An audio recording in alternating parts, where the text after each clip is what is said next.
Lárus Velding, fyrrverandi bankastjóri Glitnis og Guðmundur Hjaltason, fyrrverandi framkvæmdastjóri fyrirtækjasviðs bankans, neituðu báðir sök í máli sérstaks saksóknara á hendur þeim samkvæmt yfirlýsingu sem verjendur þeirra lögðu fram í héraðsdómi Reykjavíkur í dag.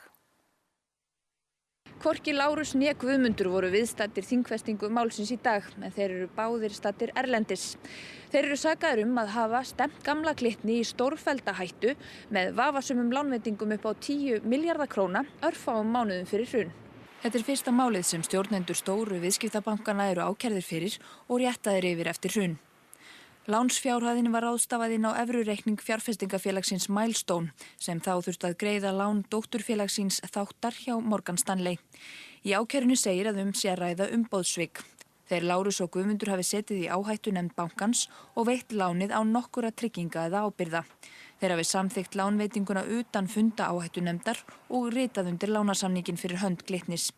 Lánið var veitt í byrjun febrúar 2008 en þá var farið að hrikta verulega í stoðum alls bankakerfisins og óveðurskín hrönnuðust upp. Ástæðan fyrir láninu var fyrst og fremst að komast hjá veðkalli. Til þess að komast hjá því að veita Milestone lánið beint voru farnar krókaleiðir félögin Svartháf og Vafning. Verjendur Lárusar og Guðmundar vildu ekkert ræða við fréttamenn í dag en þeir afhentu dómara og saksóknara yfirlýsingar frá hinum ákærðu þar sem þeir neita báðir sök. Verjandi Guðmundar krafðist upplýsinga heimildir sem veittar hefðu verið til símhlerana við rannsókn málsins.